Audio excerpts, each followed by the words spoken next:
Donc le thème de cet atelier, c'est maison de santé, pôle de santé pluridisciplinaire, voilà, les maisons et pôles de santé.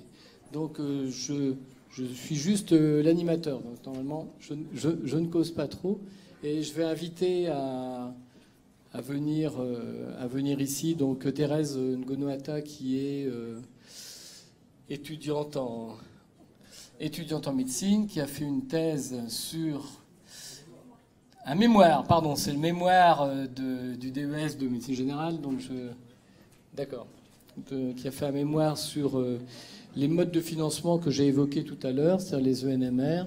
Pascal Charles, donc, qui est que vous connaissez, qui est vice-président de l'URPS. Patrick Osterman, qui est médecin généraliste et qui va vous apporter son expérience d'une maison de santé pluriprofessionnelle en milieu rural. Et Pierre Trileski, médecin généraliste en maison de santé également, qui lui va nous donner son expérience d'une maison de santé en milieu urbain. Bien.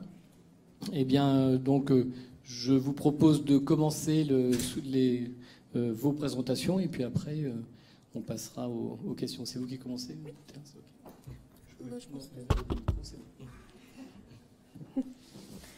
Alors, je sais juste comment ça marche. Voilà, donc bonjour à tous. Je vais vous parler de façon très brève des ENMR, donc l'expérimentation des nouveaux modes de rémunération, pour lesquels vous avez déjà eu des petites informations au fur et à mesure sur la journée. Donc finalement, qu'est-ce que c'est? Qui y a droit? Comment est-ce qu'on peut y accéder? Donc les ENMR, c'est une rémunération forfaitaire qui s'applique principalement aux maisons et pôles de santé. Ça permet de couvrir toutes les dépenses qui sont liées au fonctionnement, aussi bien en termes de coordination, de management, de prévention et tout ce qui concerne les ETP, les éducations thérapeutiques des patients. Voilà. Alors, les NMR, comme je l'ai dit tout à l'heure, elles sont destinées principalement aux MSP, les maisons de santé pluriprofessionnelles, et aux pôles de santé pluriprofessionnels. Ça a déjà été défini tout à l'heure.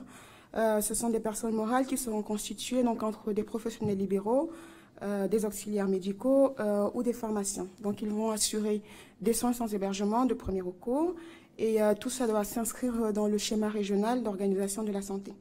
Donc au minimum, comme on l'a dit tout à l'heure, il faut 2 médecins généralistes et au moins un professionnel paramédical pour pouvoir se constituer un MSP. Et tout ça, ça s'inscrit dans la loi HPST, donc c'était de 2008. Ensuite, en ce qui concerne les pôles de santé pluriprofessionnels, ça concerne plusieurs professionnels donc libéraux qui gardent chacun leur lieu d'exercice et qui vont s'associer pour assurer un suivi coordonné de patients avec une mutualisation de moyens, de tâches, etc. Et pareillement, ce seront pour les soins de premier recours également. Voilà, donc sur l'historique, je vais passer très vite parce que finalement, ça a été abordé à plusieurs reprises toute la journée. Ça date de la loi de financement de 2008 qui a créé les NMR pour une période initialement qui était de 4 ans. Avec comme première région pilote donc la Bretagne, la Bourgogne, la Franche-Comté, l'Île-de-France, la Lorraine et les Rhône-Alpes, qui sont les régions qui pour le moment finalement ont le plus développé ce type de structure. En 2011, depuis chaque année, cette loi a été prolongée et actuellement les discussions sont en cours pour qu'on passe de l'expérimentation des nouveaux modes de rémunération à des NMR, c'est-à-dire des nouveaux modes de rémunération qui sont généralisés et qui sont pérennes. Donc, ce schéma, pareil, je vais passer rapidement, ça a été présenté, c'était toutes les maisons de santé qui étaient en 2013 déjà créées, celles qui étaient en projet également. Non, c'est pas encore passé. Si, ça a été présenté déjà tout à l'heure. Oui. Oui. Bon. En tout cas, je vous présente donc pour l'Alsace, c'est pareil, ça a déjà été présenté par Madame Miralles tout à l'heure. Donc la première, c'est la maison de santé de Wörth qui a été constituée avant que les maisons de santé ne soient inscrites par la sécurité sociale, donc le Neuhof, Bergopré, Barthenheim, Freeland, etc. En 2014, celles qui ont été mises en action, c'était la maison de santé de Lille et puis la maison de santé de Haute-Pierre, dont le docteur Trileski parlera tout à l'heure. Voilà. Et puis en projet, enfin là il n'y a que quelques maisons qui sont présentées, il y en a un peu plus que ça, mais ça a été présenté pareillement tout à l'heure par Madame Miralles. Voilà, donc ce schéma, je passe, il est plus à jour. Voilà. Donc, les conditions d'accès, il faut que ce soit au moins 2 médecins généralistes et au moins un professionnel paramédical, donc que ce soit infirmier, kiné, etc., qui élabore un projet de santé qui soit cohérent avec les schémas régionaux d'organisation de la santé et qui s'entendent pour organiser une prise en charge coordonnée des patients, qui assure la continuité des soins, le partage d'informations entre professionnels aussi bien médicaux que paramédicaux et puis effectivement des actes de prévention. Ils doivent également assurer la formation de futurs professionnels de santé, médicaux comme paramédicaux. Alors, toutes les ENMR doivent se constituer en CISA pour ce qui est de leur statut juridique. C'est obligatoire depuis juin 2012, en sachant que pour le moment, il y a toujours un délai de 6 mois entre le moment de l'acceptation de la MSP et le moment où ils doivent se constituer en CISA. Donc, pour qu'ils puissent bénéficier du régime fiscal des sociétés, ça permet également de facturer à l'assurance maladie les actes qui sont liés au NMR. Voilà. Il y a 4 modules, dont 3 qui sont actifs pour les NMR. Donc, le module 1, ce sont les missions coordonnées. On parlera tout à l'heure du 1 bis qui est en cours depuis le début de cette année. Le module 2 qui constitue les ETP et les SPREC et le module 3 qui constitue ASALE, qui est la coopération entre les professionnels, la délégation de soins aux infirmiers. Voilà. L'UNMR 1 bis, c'est celui qui est actuellement en cours depuis donc, le début de cette année. Il va concerner la coordination interne et la coordination externe. Il y a 3 critères qui sont obligatoires. Ça va être le travail en équipe, ça va être l'accès aux soins et puis la structuration du système d'information.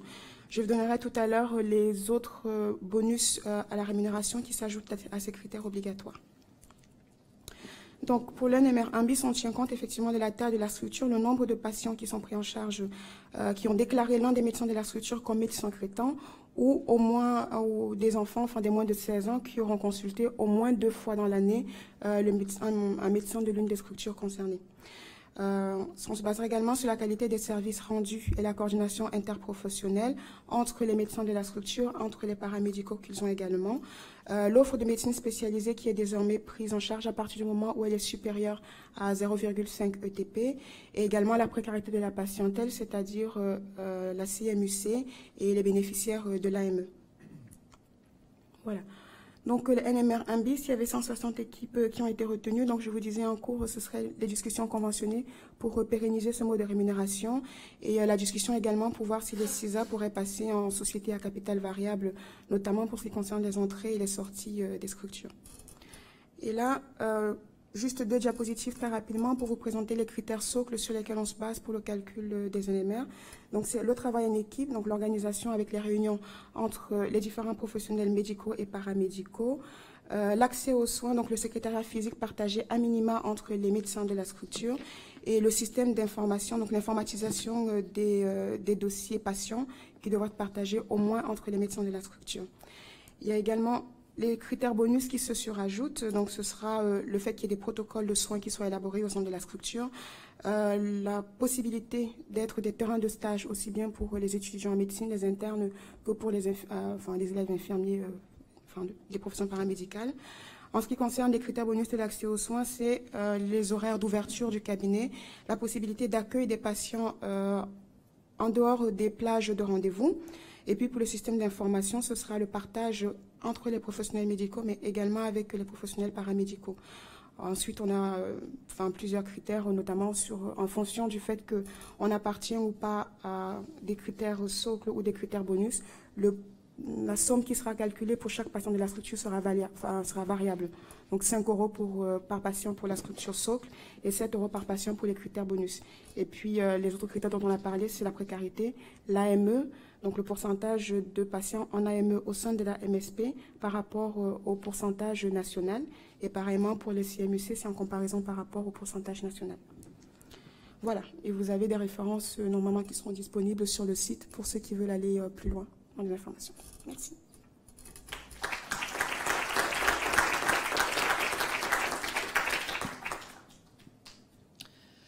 Merci Thérèse. Peut-être quelqu'un veut demander des précisions peut-être sur le... Attends, je te passe le micro. Dans une simple précision, dans votre PowerPoint, c'est pour ça que vous m'avez vu réagir. Pour le moment, à ma connaissance, le NMR ne sont pas facturés à l'assurance maladie. C'est un objectif, ce n'est pas encore le cas.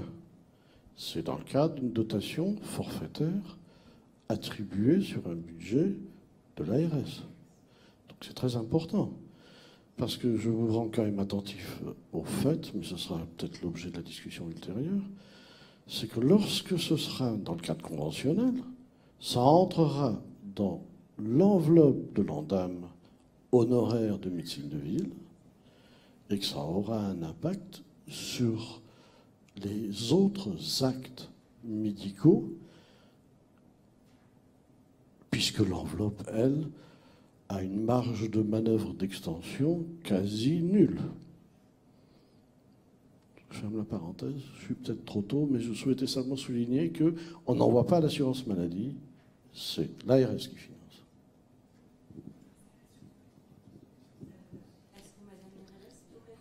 Oui, je passe. L'expérimentation de nouveaux modes de rémunération, donc, qui a été votée par la loi de financement de sécurité sociale pour 2008, prévoyait que des crédits étaient sanctuarisés au niveau national pour cette expérimentation, et ce sont des crédits de l'ONDAM soins de ville déjà aujourd'hui. Ce n'est pas sur le budget de l'ARS, ce sont des crédits nationaux qui sont pris sur l'ONDAM soins de ville. J'entends bien, mais délivrés par l'ARS et non par l'assurance maladie. Oui, ordonnancés par l'ARS. Hors nomenclature. Oui. C'est quand même l'agent comptable de l'assurance maladie qui paye. Oui, puisque si le contrat avec l'assurance maladie qui paye. Sur si le contrat avec la CEPAP, Pierre-Paul. Oui. Le comptable et l'assurance maladie, l'ordonnateur et... Oui, donc on avait deux questions, ouais, effectivement. Donc l'ordonnancement est bien du fait de l'ARS, mais donc c'est bien. Mais au fond, alors la question que posait Pierre-Paul Schlegel, c'était de savoir si c'était inclus ou pas dans l'ONDAM, puisque c'était in fine des fonds qui proviennent de l'assurance maladie. Bon, on est dans ça. Sur un budget limité compte tenu oui. du nombre de maisons de santé tout à fait. actuelles. Mais si elle évolue en nombre de façon significative, ça va impacter forcément l'évolution de la rémunération du reste. Oui, de l'ensemble, oui. Donc ce que je propose, c'est que nous passons à deux exemples concrets. Donc on va le faire historiquement. On va commencer par M. Osterman, par M. Trileski, et qui vont nous présenter leur projet. Et puis ensuite, on passera aux questions. Ça va bien ?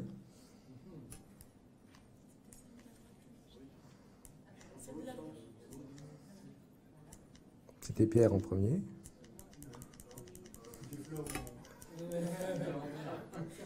On y arrive. Voilà, vous n'avez rien vu. D'accord. Alors bonjour à tous. Alors, en médecine générale, j'ai tout connu. Alors certains doivent se dire, qu'est-ce que je fais dans cet atelier ? Franchement, il y en a un là qui va se présenter. J'aurais peut-être dû choisir un autre atelier. Je vous rassure, restez assis, vous apprendrez et vous entendrez comment ça se passe et pourquoi je dis ça. En médecine générale, j'ai tout connu. En fait, j'ai créé un cabinet de médecine générale libérale seul à l'époque, en milieu rural, semi-rural.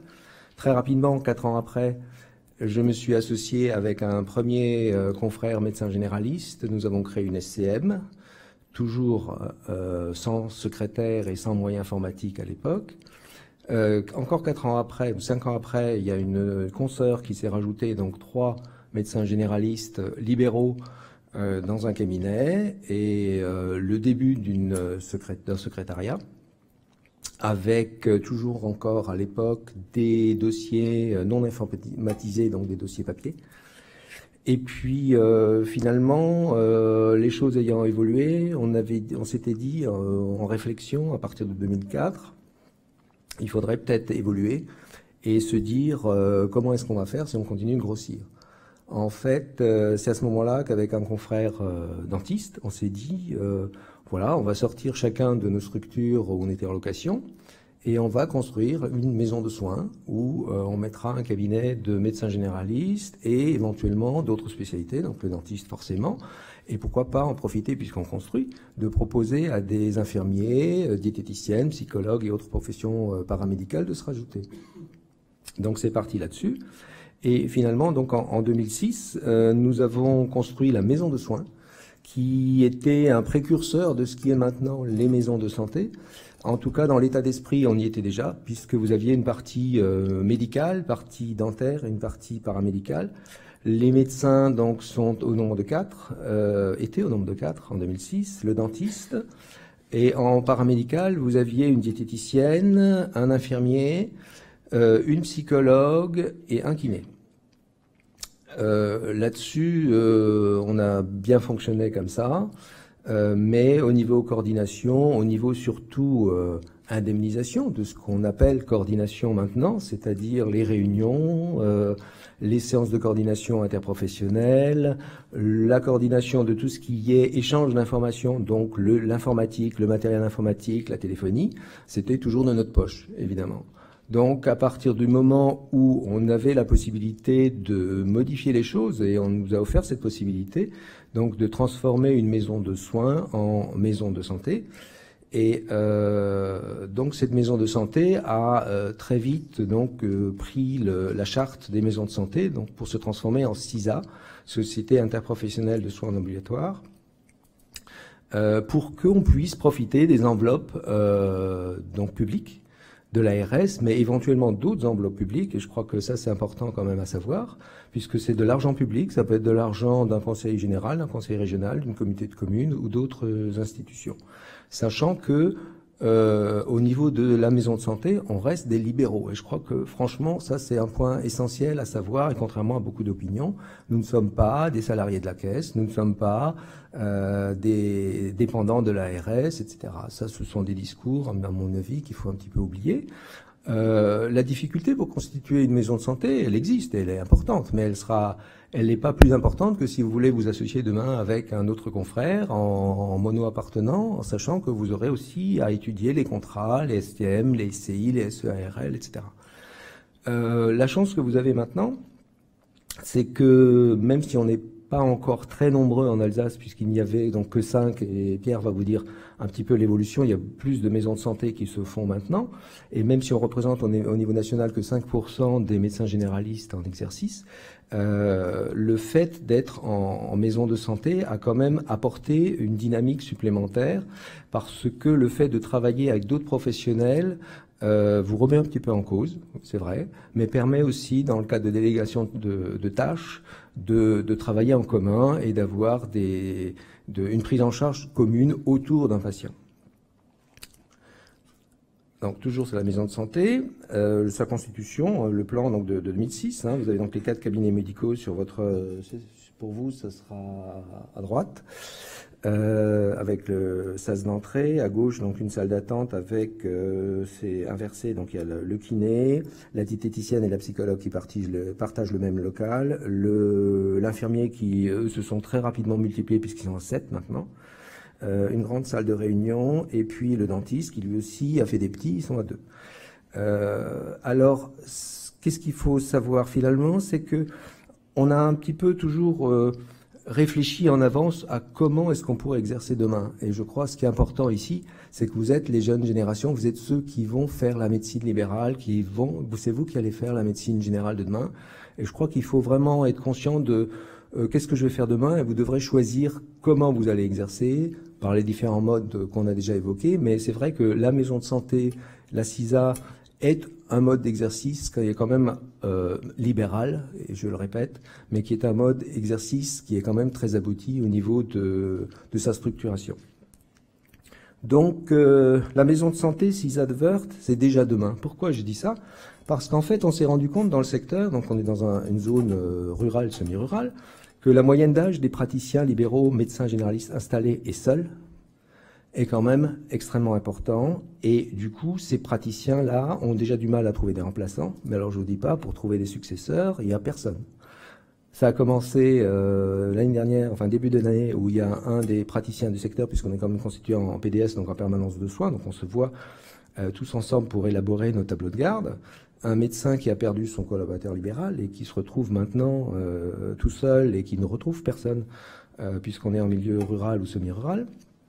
Donc du coup, il a donné l'ensemble le jeune praticien, donc qui s'appelle Géraldine, qui a donné l'ensemble de ses dossiers à tous ses patients pour dire, bah écoutez, il y aura personne, donc celui avec qui j'étais en association, en collaboration, il ne peut pas assumer, donc trouvez-vous un autre praticien. Et c'est vrai que ça commençait un petit peu à nous chatouiller quelque part parce que ces gens faisaient un peu du porte-à-porte et beaucoup de praticiens soit disaient non, moi je vais reprendre ma retraite dans 2 ans donc j'en veux pas, et d'autres qui disaient moi je suis surbooké, j'en veux pas plus. Donc qu'est-ce qui se passait? C'est que souvent c'était la maison de santé, puisque nous sommes 4 praticiens, 4 médecins, qui a récupéré une grosse partie de ces gens-là parce que c'est une maison ouverte, parce qu'il y a une permanence, parce qu'il y a un secrétariat et que c'est ouvert de 8h à 19h tous les jours, le samedi matin, qu'il y a une permanence de soins. Donc c'est quand même relativement attractif en sachant que c'est une maison, comme vous l'avez vu, de plein pied. Et qui finalement est intéressant pour beaucoup de gens au niveau accessibilité et puis aussi au niveau comment fixer, ancrer sur un territoire un ensemble d'activités, que ce soit de la médecine, de la chirurgie dentaire, de la diète, de la psycho, etc. Et ça peut être intéressant pour des gens de dire ben voilà, moi je vais consulter chez le médecin généraliste et pendant ce temps-là, il y a ma gamine qui va faire son bilan chez le dentiste ou chez sa séance d'orthodontie, et puis peut-être que mon père peut venir faire sa séance de kiné à côté. Voilà. Donc c'est vrai que le fait de localiser les gens, les professionnels de santé sur un même lieu est intéressant pour la population. Et le fait d'avoir des maisons de santé, ça permet d'ancrer dans un territoire un ensemble de professionnels de santé. Et ça, c'est vraiment quelque chose de majeur, parce qu'une fois que la maison est là, lorsqu'un praticien ou lorsqu'un professionnel s'en va, il n'a vraiment aucune difficulté à trouver un successeur. Donc c'est un choix, c'est disons un bénéfice important pour le territoire, mais ça doit être reconnu comme un bénéfice important aussi pour nos politiques, et j'y reviendrai après.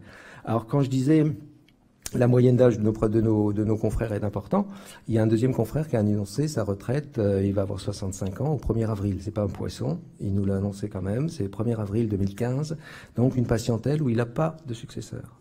Là-dessus, bien sûr, il y a eu un petit peu un vent de panique, parce que tous ces gens-là qui ne viennent pas ou qui ne viennent plus, ça fait déjà de la permanence en soins de moins, donc moins de gens pour faire les gardes de nuit, même si on n'est plus en nuit profonde, et faire les week-ends, mais aussi parce qu'il y a un vieillissement de la population important et qu'il y a un afflux important également de gens qui ont besoin de trouver un médecin généraliste.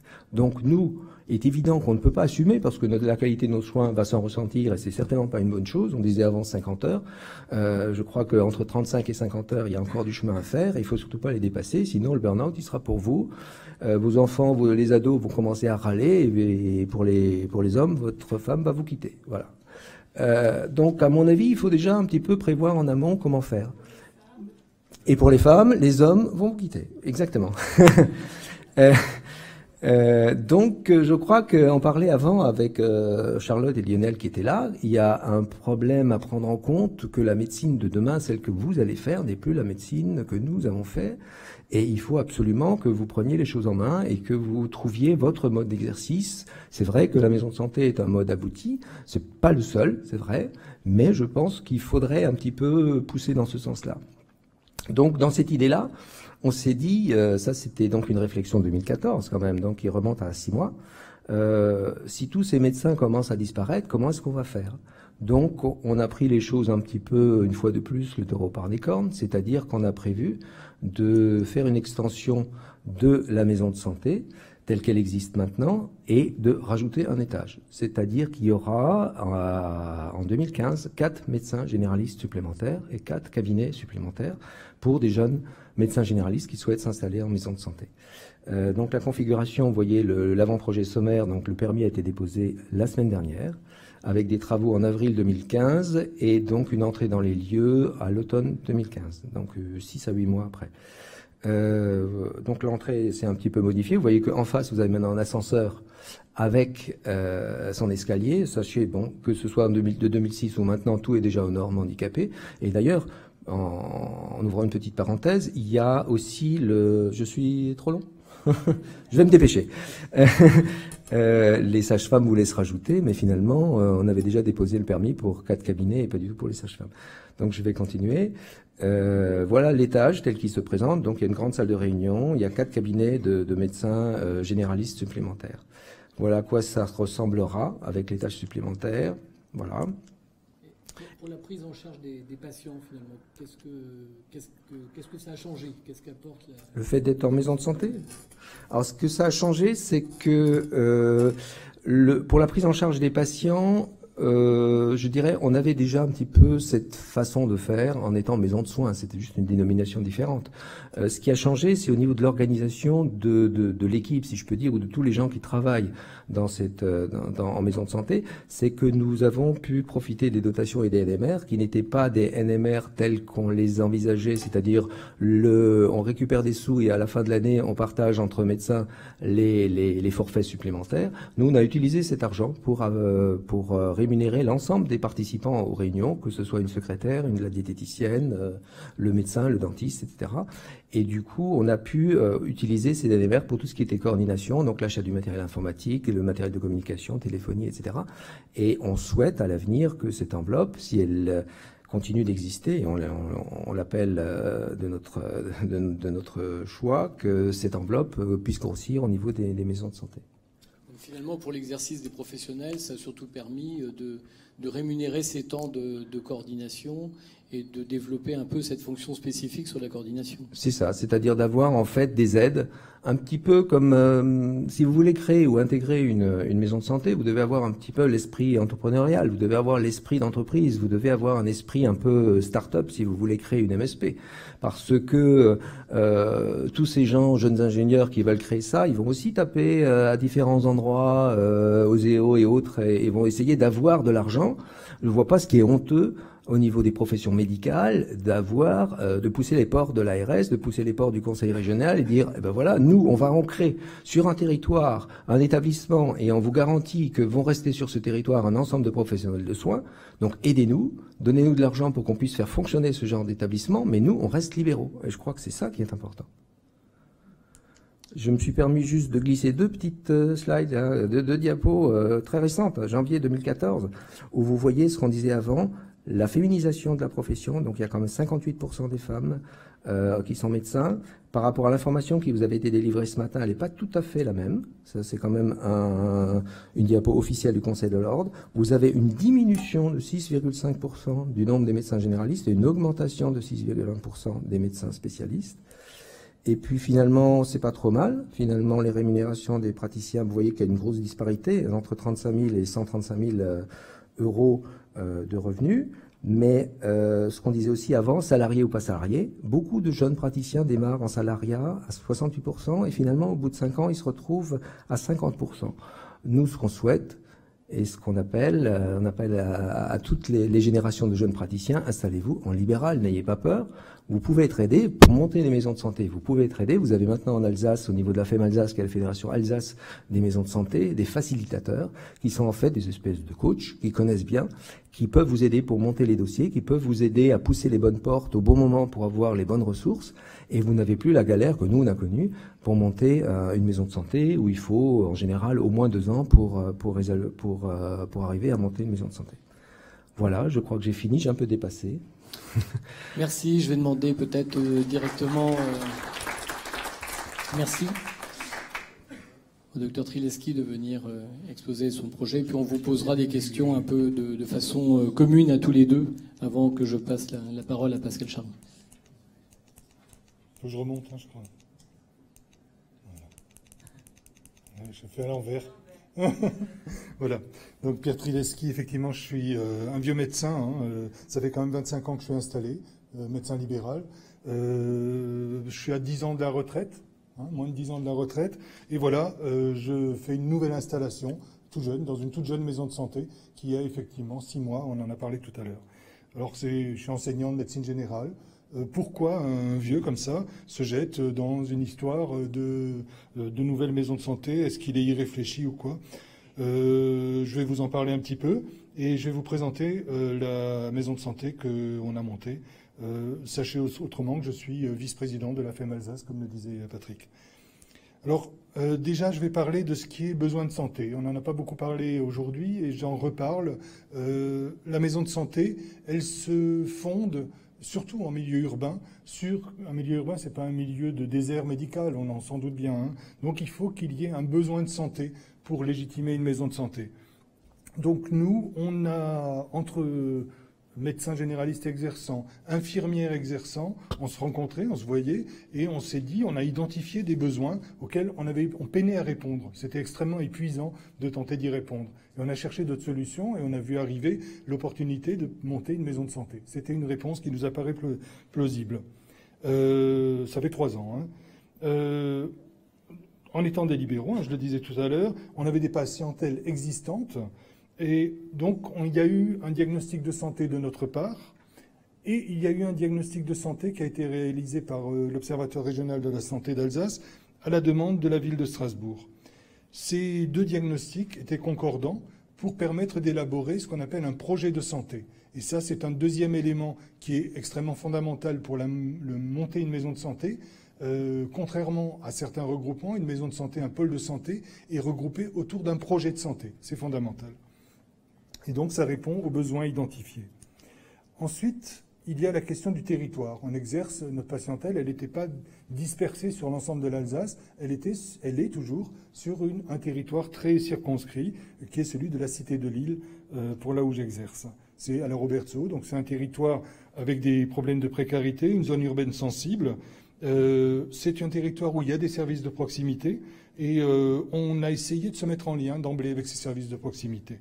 Une pharmacie, école, commerce, des choses comme ça. Il y a des personnes qui ont une mobilité qui est faible. Je pense par exemple à des personnes âgées à mobilité réduite. Je pense à des femmes isolées avec enfants qui ne se déplacent pas si facilement, des personnes qui n'ont pas de voiture, des personnes qui ne sont non francophones et qui ne se retrouvent pas facilement dans les transports en commun pour se rendre d'un point à l'autre et aller se faire soigner, recourir aux soins.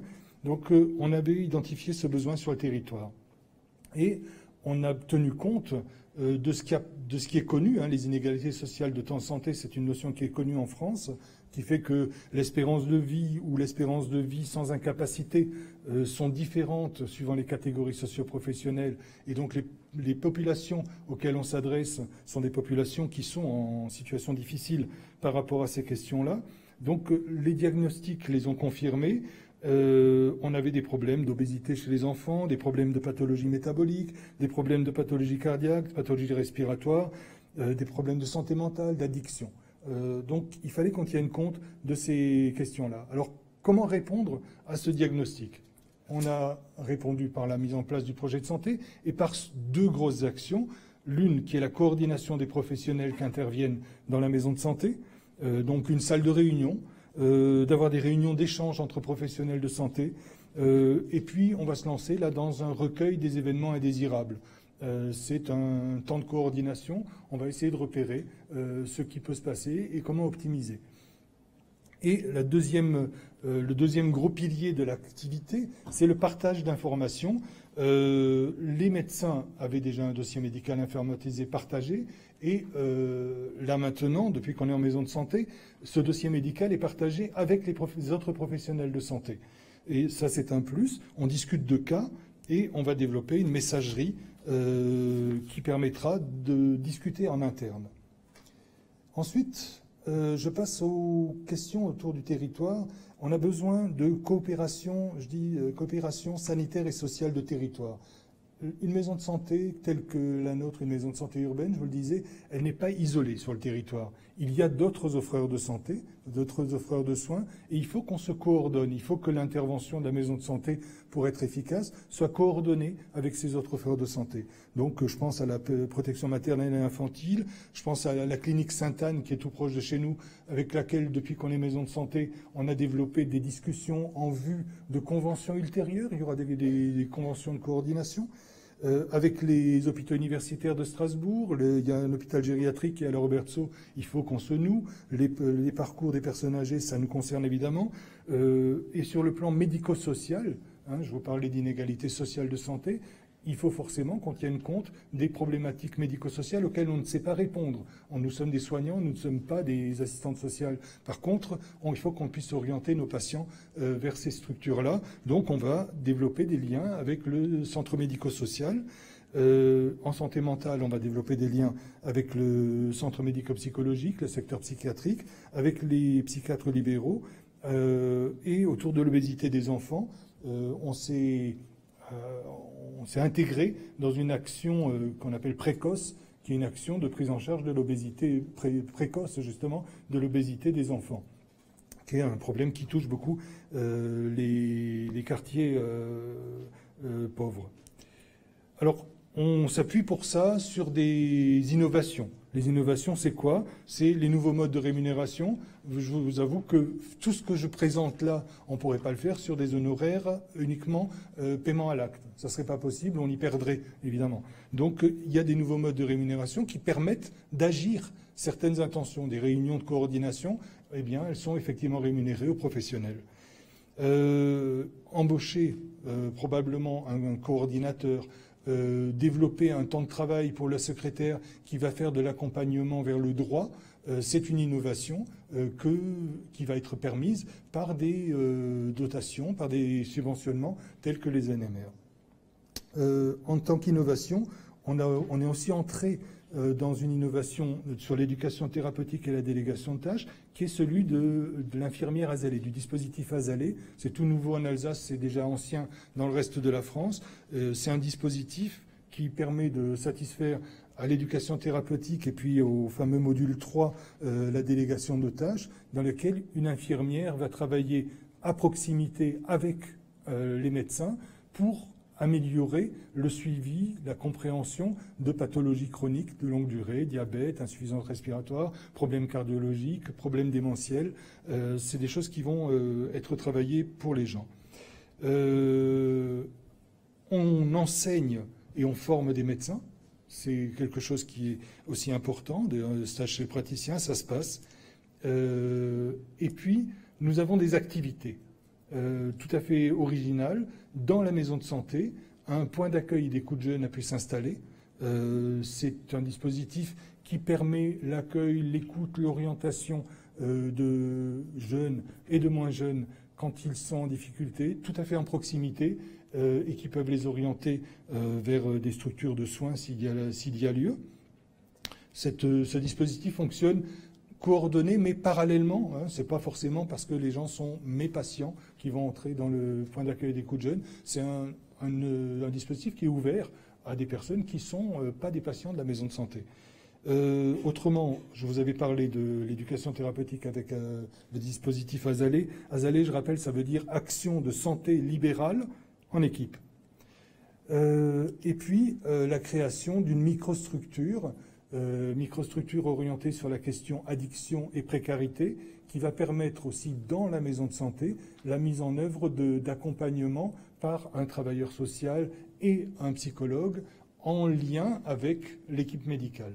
Donc ce travail d'équipe est tout à fait novateur et permet de réaliser cette amélioration des services aux personnes, toujours dans le cadre du projet de santé. Voilà. Merci.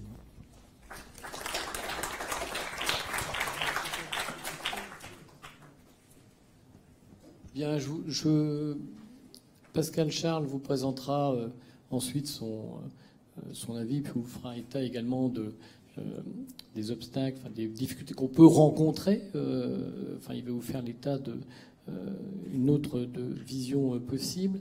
Avez-vous des questions sur les projets eux-mêmes de ces maisons, vous voyez, qui sont deux choses différentes, une en milieu rural qui préexistait. Alors, j'ai juste une question pour Pierre Trileschi, c'est on a clairement compris que dans le cas du Dr Osterman, les murs avaient été construits préalablement et que donc le financement est venu pour le fonctionnement avec les ENMR. Donc j'ai pas bien compris pour la partie financement des murs qui sont apparemment assez vastes. Est-ce qu'il y a eu là on peut aussi avoir des financements particuliers, quoi. Donc avez-vous eu des financements? Nous ne sommes pas propriétaires depuis le départ dans ce... Ah, ça va mieux comme ça? Oui. Donc depuis le départ, le cabinet médical libéral exerçait en tant que locataire d'un bailleur social. Et là, donc, on s'est entendu avec le bailleur social pour que les travaux se réalisent, les travaux d'extension vont se réaliser, et nous allons payer le loyer approprié, évidemment. Donc, en tant que locataire, dans ce type d'habitat, la création immobilière aurait été extrêmement lourde et pas forcément pertinente. Il était beaucoup plus intéressant qu'on soit en lien avec le bailleur social dans la suite de ce qu'on avait déjà réalisé, vous voyez. D'accord, je vous remercie. Dans la salle, avez-vous des questions? Oui, donc là-bas.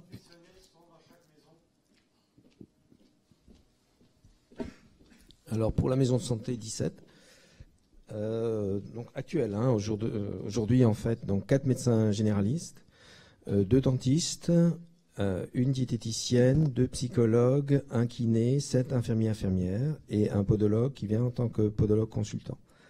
Objectif 2015, vous avez vu avec l'extension, il y aura 4 médecins généralistes, 4 jeunes médecins généralistes en plus. Alors pour nous, on a une dimension un petit peu plus modeste.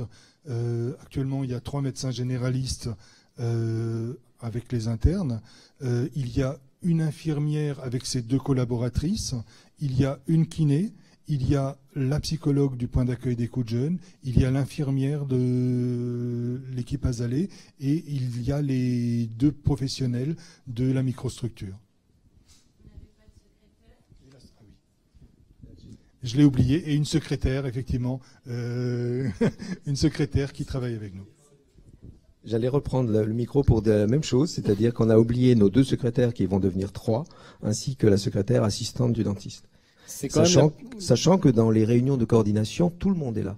C'est-à-dire à la fois les secrétaires et tous les soignants et autres personnels. Et les rémunérations, les indemnisations, je devrais dire, des réunions de coordination se font de la même manière pour les secrétaires et pour les autres professionnels. La secrétaire d'un cabinet est la première étape de la coordination. C'est la première étape et la plus importante. Un mauvais accueil, c'est tout ce qui suit est pas bon. Oui, par rapport à la question de la secrétaire, elle a des tâches spécifiques. C'est-à-dire que actuellement dans notre maison de santé, la secrétaire n'est pas du tout en charge de la coordination. Elle permet de réaliser des tâches d'accueil, des tâches de prise de rendez-vous, des tâches de paperasse par moment, ranger les dossiers, des choses comme ça. Ouvrir les droits, enfin non pas ouvrir, vérifier avec les patients si leurs droits sont ouverts, éventuellement les informer, ça va être une de ses nouvelles missions, mais pour l'instant elle n'a pas du tout de tâche de coordination, mais elle permet effectivement un meilleur fonctionnement de la maison de santé. Oui, j'aurais une question technique à te poser, puis peut-être aux autres confrères. C'est celui du développement du logiciel commun agréé aux autres professionnels de santé que médecins. Je m'explique. Nous ne sommes pas tous les 2 tout jeunes. Je parle. Nous sommes informatisés pour un certain nombre d'entre nous, depuis longtemps. Nous n'avons pas l'intention de changer de logiciel. Parce que sur le plan technique, ça nous pose beaucoup de problèmes. Comment faire? Quelle solution pour permettre l'accès aux paramédicaux à ce logiciel, étant entendu que ça suppose un accès gradué? Premier point. Deuxième point, dans le type de dispositifs qui sont décrits, auxquels j'adhère, mais qui posent néanmoins un problème relatif aux droits des patients. Avez-vous l'accord formel des patients pour qu'un paramédical ait accès aux informations du dossier commun? Parce que si, dans le cadre d'un fonctionnement de groupe de médecins, c'est relativement facile à obtenir, lorsqu'il y a des paramédicaux impliqués, surtout en zone rurale, si je dis zone rurale, c'est parce que ceux qui s'installent en zone rurale sont généralement originaires de la zone rurale, ont de la famille dans les zones rurales. Le voisin n'a pas forcément envie de savoir que l'infirmière de la famille d'à côté puisse avoir accès à son dossier. Comment vous faites pour régulariser, avoir l'accord des patients pour que des paramédicaux aient accès au dossier, et à quoi vos paramédicaux ont-ils réellement accès? Bon, je vais répondre. Actuellement, c'est lié au logiciel. Actuellement, le logiciel que nous avons retenu pour permettre ce partage d'informations donne des droits différents suivant le professionnel qui y recourt. Hein? Ah ben oui, on a dû changer le logiciel, mais c'était une bonne chose parce que le logiciel qu'on avait auparavant n'était plus du tout adapté au travail qu'on faisait. Donc de toute façon, on en aurait changé. Donc là, forcément, on a un logiciel qui doit gérer ses droits. Mais je suis en discussion avec le GCS Alsace e-Santé sur cette question-là.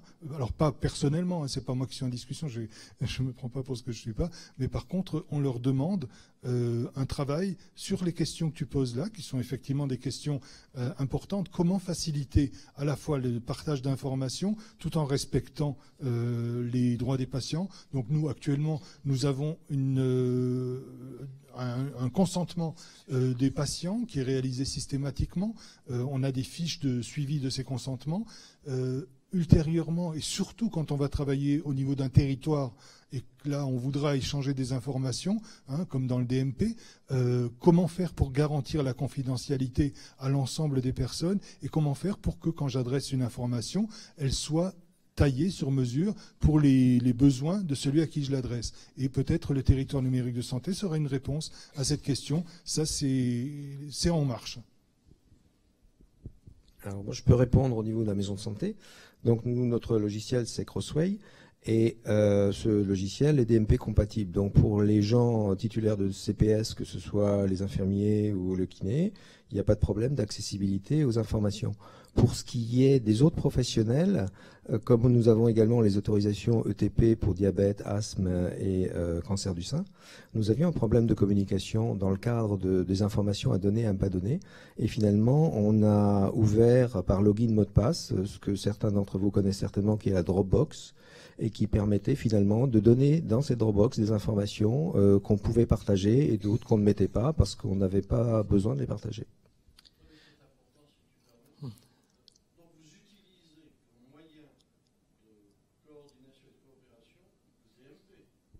Notre logiciel est DMP compatible, oui. On utilise le DMP, la réponse est oui. Et nous avons, dans le cas des échanges, donc toutes nos données mail rentrent cryptées avec AppyCrypt. Et nous avons aussi le logiciel MS Santé, donc qui fait partie du DMP, qui permettra d'échanger entre les différents professionnels médicaux et non médicaux. Je pense que précisément ça fait partie des points de vigilance que souhaitait pouvoir aborder Pascal Charles, et je lui passe donc la parole.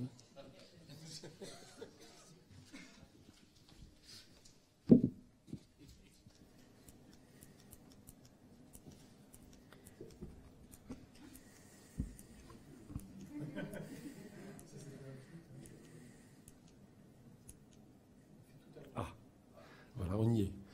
Alors peut-être avant d'aborder ce sujet qui est celui des points de vigilance, je vais me présenter.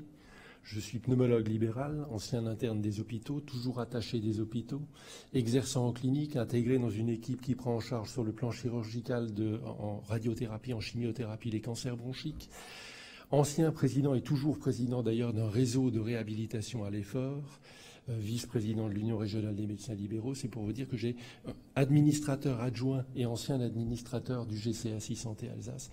C'est pour vous dire que j'ai un certain nombre de casquettes et que j'ai un certain nombre d'expériences et de visions et d'angles de vision de l'exercice de la médecine libérale. Alors, je ne suis pas, et ce n'est pas un secret, quelqu'un qui suis particulièrement favorable à la maison de santé pluridisciplinaire, mais je vais quand même m'expliquer et vous dire pourquoi. La coordination des soins, on mélange deux notions, la coordination des soins et un mode d'exercice. La maison de santé pluridisciplinaire ou le pôle de santé, c'est un mode d'exercice. Alors certes, il permet de coordonner sur place ou sur un territoire un certain nombre de professionnels, mais en ce qui me concerne, en tant qu'ancien administrateur et plus gros créateur régional de DMP, je souhaite que la coordination des soins, elle soit beaucoup plus large et qu'elle aille bien au-delà du cabinet médical et du territoire. Elle est souhaitée par tous, d'ailleurs, il n'y a pas une voix pour s'y opposer, et elle est formalisée de longue date dans certaines structures qui sont les RCP de cancérologie. Donc il ne faut pas tout mélanger. Un peu d'histoire, 1981, Pierre l'a fait tout à l'heure, le vieux rêve des pouvoirs publics. Salarier les médecins libéraux de façon à pouvoir prévoir les budgets, de façon à contrôler ce qui se fait. Les centres de santé de M. Mitterrand, Pierre en a parlé tout à l'heure. Aujourd'hui à Paris, de nombreuses MSP construites par les mairies de quartier où les médecins exercent en salariat. Alors les exercices coordonnés. Il y a deux formes d'exercices coordonnés et nous savons depuis tout à l'heure qu'il y en a une troisième qui est en projet, qui me semble intéressante parce qu'elle élargit au-delà d'une structure médicale ou d'un territoire la notion de coordination des professionnels et d'interprofessionnalité. Les MSP et les pôles qui ont des points communs, un projet de santé de territoire, une organisation de la continuité et de la permanence des soins, un exercice pluriprofessionnel, un partage d'informations, qui ont dans les financements un certain nombre d'assistances financières à la maîtrise d'ouvrage pour la coordination, pour les problèmes d'éducation thérapeutique. Tous ces honoraires sont des honoraires qui sont délivrés par l'Agence régionale de santé en contrepartie d'une évaluation. Les différences entre les MSP et les pôles, le soutien n'est pas à la même hauteur, clairement à l'avantage de la maison de santé pluridisciplinaire par rapport au pôle. Sur le plan géographique, la MSP, c'est une concentration de professionnels sur un même site. Le pôle est une coordination fonctionnelle de cabinets qui restent indépendants et de ce fait ont moins de risques de perdre leur caractère libéral mais sont aussi plus faciles à gérer.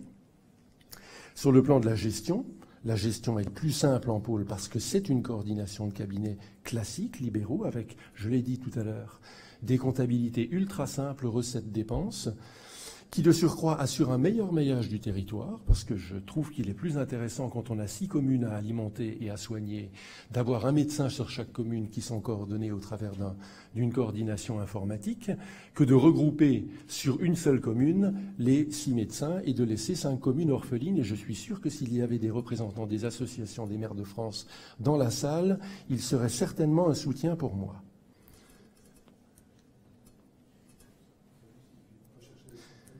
Ce qu'est la maison de santé pluridisciplinaire et ce qu'elle n'est pas. C'est un endroit où les médecins exercent en association avec d'autres médecins, mais aussi avec d'autres professionnels de santé. J'ai surligné, j'ai mis en rouge libéraux.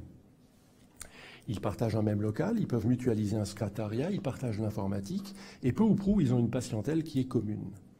Mais ce n'est pas un endroit où le médecin dispose d'assistants. Un assistant, c'est quelqu'un que vous salariez, c'est quelqu'un auquel vous dites « viens m'aider sur telle ou telle tâche ». Tous les autres professionnels de santé de la maison de santé pluridisciplinaire sont des libéraux. Ils mènent leur propre carrière et ils ne sont pas là pour venir aider le médecin. Il y a une coordination, il y a certainement une interaction entre les professionnels. Ce n'est pas la même chose qu'une aide. Ce que ce l'est et ce que ce n'est pas, c'est un apport financier supplémentaire pour me rémunérer la coordination et les missions particulières comme l'éducation thérapeutique, mais ce n'est pas une aubaine financière. Ce n'est pas accompagné de la prise en charge des charges sociales, contrairement aux honoraires de l'assurance maladie. Ça n'est délivré qu'en échange d'une évaluation, et l'analyse de la tutelle sur cette évaluation peut être tout à fait variable selon le contexte politique. Je vous rappelle l'histoire des réseaux de soins. C'est une structure qui permet de trouver plus facilement un successeur. Tout à l'heure, Patrick Osterman nous l'a dit, mais je ne sais pas s'il a déjà eu l'expérience. Qu'est-ce que quelqu'un est déjà parti à la retraite dans votre maison de santé ? Non, pas encore. Voilà. Donc, je dis, ça permet de trouver plus facilement un successeur. On le pense, mais ça n'est pas certain, car ce mode de structure semble attirer une partie des médecins généralistes. Il n'est pas dit que dans 10 ans, dans 15 ans, ça continuera d'attirer les médecins généralistes de la jeune génération. Et ce jour-là, vous serez peut-être un petit peu en difficulté pour pouvoir transmettre votre activité. Je pense que le recul est insuffisant pour en juger. Et je vous signale que lors d'une réunion de promotion récente menée par l'Agence régionale de santé à laquelle participait une ancienne présidente de l'ISNARI-MG, seuls 10% des étudiants en médecine se projetaient véritablement avec une forte volonté d'aller dans ce type de structure. C'est la dernière forme d'exercice médical à la mode et de découverte récente. Non, ce n'est pas une nouveauté. Les domus médica, je les ai cités tout à l'heure, existent depuis une 50aine d'années. Et je pense que si elles avaient eu, en dehors des financements dérogatoires, de réels avantages pour l'exercice, elles auraient percé plus qu'elles ne l'ont fait. C'est une forme d'exercice convivial entre professionnels de santé d'horizons divers. Certes, j'ai oublié de dire que je suis un ancien ordinal, mais là, c'est vrai que ça a son importance. Si parfois, plus on est de fous, plus on rit, parfois, ça castagne. Et quand ça castagne, ben, ça fait mal. Et les conflits et les rapports humains sont des rapports complexes. Plus on en met, plus on a de risques. C'est une forme d'exercice souple où on peut dévisser sa plaque à tout moment, oui, mais c'est une forme associative où les parts de celui qui s'en va doivent être rachetées par les autres. Donc, je demande ce qui se passe pour le dernier des Mohicans. Les honoraires complémentaires pour la coordination et l'éducation thérapeutique sont faciles à obtenir. Le travail n'est pas très conséquent, je dis faux. Pour avoir réalisé l'évaluation du réseau de soins que j'ai eu le plaisir de mettre sur les fonds baptismaux et qui continue d'exister hors financement de l'Agence régionale de santé et de l'URCAM, je peux vous dire qu'il y a toujours une bonne poire dans l'affaire. Dans la maison de santé de M. Osterman, ça a dû être M. Osterman. Je pense que Pierre Trileschi doit jouer ce rôle dans sa maison de santé, comme j'ai joué ce rôle dans le cadre de mon réseau. Et que les heures que l'on passe à rendre l'évaluation, à rendre les dossiers et à expliquer, à défendre les dossiers face à la tutelle ne sont pas forcément des heures où la rémunération est facile à obtenir. La maison de santé pluridisciplinaire est une structure facile à gérer. Je ne suis pas certain que ce soit si sûr que ça, puisque certains commencent déjà à se poser la question de savoir s'il ne faut pas adjoindre les services d'un directeur financier aux maisons de santé pluridisciplinaires qui risquent demain de se trouver dans la même économie et dans la même gestion qu'un établissement privé de santé. J'exerce depuis 25 ans dans un établissement et plusieurs même établissements privés de santé. Je peux vous dire que les rapports directeurs-médecins ne sont pas toujours faciles et que ce n'est pas toujours une sinécure. Alors je dis aux jeunes, MSP, pôle, ça peut être sympa, ça peut être convivial, il n'y a aucun souci, il faut savoir évoluer et il faut savoir se coordonner en interprofessionnalité certainement. Mais posez-vous quand même les bonnes questions avant de vous lancer. Les financements complémentaires sont donnés sous condition d'évaluation.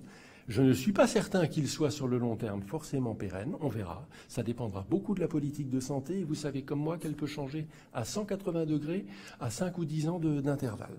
Il n'est pas pensable d'ailleurs que les honoraires pour l'éducation thérapeutique ou pour la coordination restent indéfiniment réservés à des structures de soins identifiées et qu'elles ne puissent pas concerner l'ensemble des cabinets médicaux. Il y a aujourd'hui les moyens de faire de l'éducation thérapeutique en ligne, de collaborer sur un dossier d'éducation thérapeutique commun avec des infirmiers, des kinés, des pharmaciens et de compléter chacun l'éducation thérapeutique du patient en sachant ce que les autres ont fait. Et je rappelais tout à l'heure à mon collègue Michel Lévesque qu'en permanence, au cours de mon exercice, j'ai des réunions de coordination téléphonique avec mon chirurgien qui, à thorax ouvert, me téléphone et me dit « J'ai trouvé une petite adénopathie qui adhère à l'artère pulmonaire, je fais quoi? Est-ce que je fais une pneumectomie, une lobectomie pour ton patient? Tu décides, tu connais son état respiratoire. » Donc ce sont des réunions de coordination, elles ne sont pas rémunérées, il n'y a aucune raison, c'est de la coordination entre professionnels aussi. Donc je leur dis aussi que l'association succession entre médecins dans des cabinets monodisciplinaire, monoprofessionnel est un système relativement simple à gérer, qui permet de mutualiser des dépenses, qui permet de s'offrir, entre guillemets, des aides de secrétariat pour se décharger des tâches administratives et non pas pour se décharger de ce qui fait le cœur de notre métier, de nos tâches médicales. Donc, pour tout ça, parlez-en à votre expert comptable avant de vous lancer. Il y aura demain un atelier sur la gestion du cabinet médical. Je vous invite à y venir. Merci.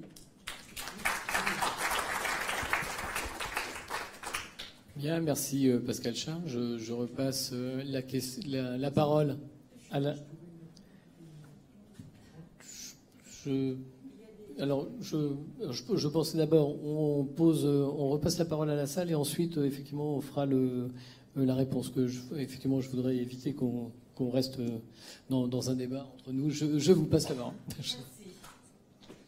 Je suis Vina Augustin, je suis médecin généraliste. J'exerce depuis plus de 20 ans. Je suis en libéral. Je tiens à ma liberté. Je n'ai jamais voulu être hospitalier. J'ai quitté l'hôpital alors qu'on m'a proposé un poste. Je suis horrifiée, monsieur, de vous entendre. Je me demande qui vous a payé pour venir parler, pour descendre le mode de travail dans des MSP. Pourquoi vous êtes en train de dénigrer cette façon de travailler? Quand je vous entends, je me dis, mais qui vous a payé pour parler de ça? Ah bon? Ben, j'ai lu votre article. où vous parliez d'anachronisme, certains patients m'en ont parlé en disant « Mais qu'est-ce que c'est que ça ?» Je suis vraiment, en tant que médecin, je dois dire que je pensais qu'il y avait une éthique, mais j'ai l'impression qu'il n'y a pas de confraternité. Ah oui, je suis désolée, hein, je suis horrifiée. Si j'avais pu vous téléphoner, il y a plusieurs choses qui m'énervent dans ce que vous avez dit. Non. Quand vous dites que quand le chirurgien vous appelle et vous demande votre avis, mais monsieur, moi, en tant que généraliste, mes correspondants m'appellent et me parlent. Je ne fais pas payer mon patient pour ça non plus. C'est aussi de la coordination que nous faisons. Mais pourquoi est-ce que vous mettez, pourquoi est-ce que vous n'êtes pas d'accord qu'on soit payé ou que les médecins soient payés pour un temps de coordination? Je trouve que tout travail mérite salaire et que, enfin, que le travail de coordination soit reconnu, ben vous devriez applaudir, monsieur. Alors, on avait déjà une première réponse. Alors, oui, alors, je souhaite qu'on évite d'avoir juste des réponses. Alors, je prends une ou deux questions. Je comprends bien que vous souhaitiez répondre, évidemment, et on va vous laisser le faire. S'il y a d'autres questions dans la salle, je les prends. Alors, effectivement, on va pas, en prendre beaucoup parce que comme ça, vous pourrez concentrer vos réponses, je pense. Alors, Michel Lévesque, c'est pour éviter un débat interne. Ouais. Michel Lévesque, généraliste. Donc, je comprends la réaction d'Augustin. Ou de Véna, non, Véna, c'est Véna, le prénom. Voilà. Donc, mais j'ai trouvé que Pascal n'était pas pire qu'il est d'habitude. Je connais sa position depuis longtemps sur le sujet, pour l'avoir pratiqué, mais c'est vrai qu'il faut savoir que c'est pas le paradis, les MSP. Les MSP, ça coûte un peu plus cher, ça demande de la négociation, ça demande un effort de chaque professionnel pour travailler ensemble. C'est pas ce qu'on a forcément appris initialement. Et pour nous, les anciens, moi je me lance aussi dans une MSP, pour nous les anciens, c'est un défi à relever. Nous, on espère que ça nous permettra de travailler un peu différemment de ce qu'on a connu au début de notre installation. Et je crois que c'est aussi parce que le monde a changé, les patients changent, les problématiques de prise en charge changent, et l'unité de soins primaires, qui est le médecin et les autres professionnels de santé du soin primaire, est quelque chose de nécessaire, et la MSP permet d'y travailler.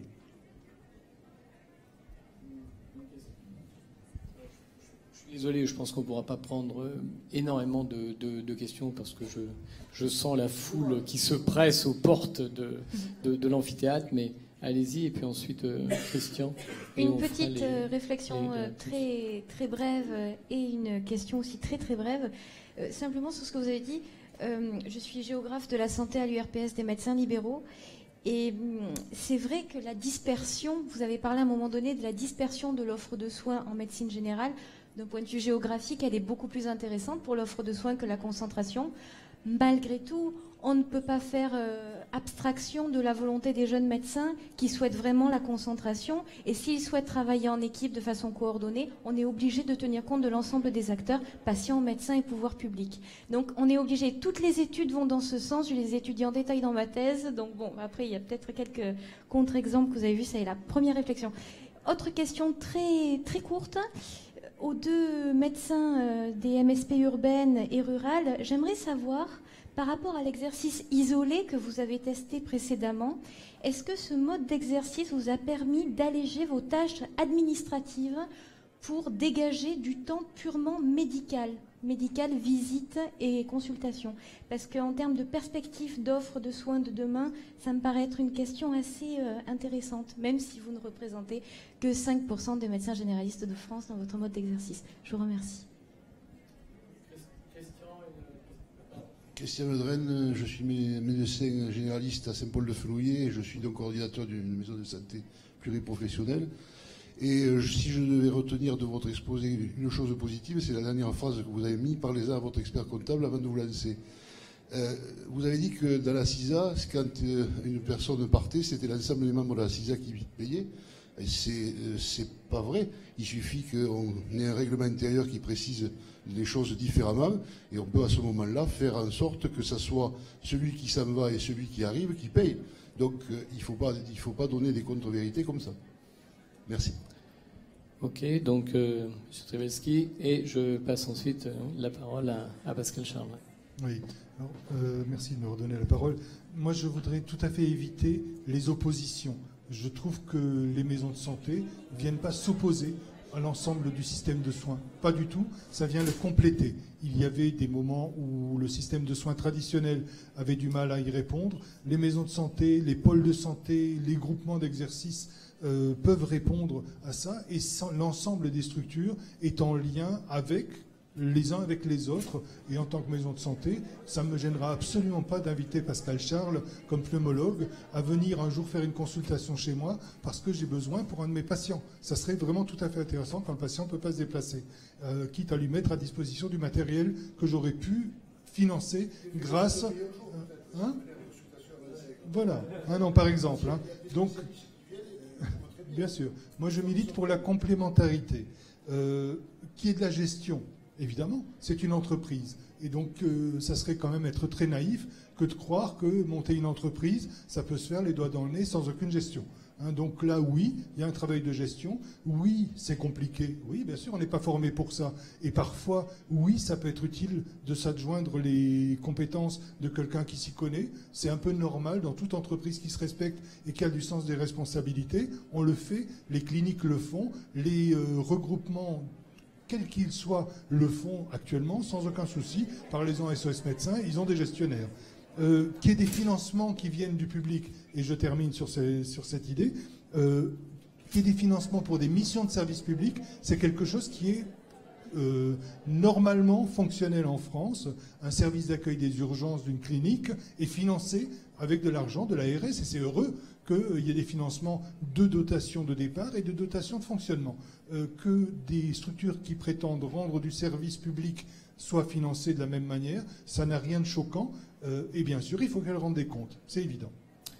Pascal Charles, donc en réponse à l'ensemble de ces interventions. Alors en réponse à l'ensemble de ces interventions, madame, vous m'avez fort mal compris, il faut relire mes diapositives, parce que je ne suis pas opposé à la rémunération de la coordination, je suis simplement opposé au fait qu'elle soit ciblée sur des structures particulières.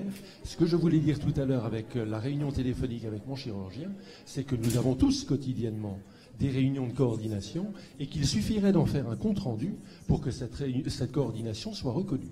En ce qui concerne l'éducation thérapeutique, je suis convaincu que le financement ne restera pas ciblé sur les maisons de santé et pôles. Il n'y a d'ailleurs aucune raison. C'est une action que font tous les médecins dans leur cabinet, généralistes comme spécialistes. Il faut simplement la formaliser et à ce moment-là, elle sera rémunérée pour tout le monde. C'est tout. Bien, je vous remercie. Je remercie l'ensemble des experts. On peut les applaudir.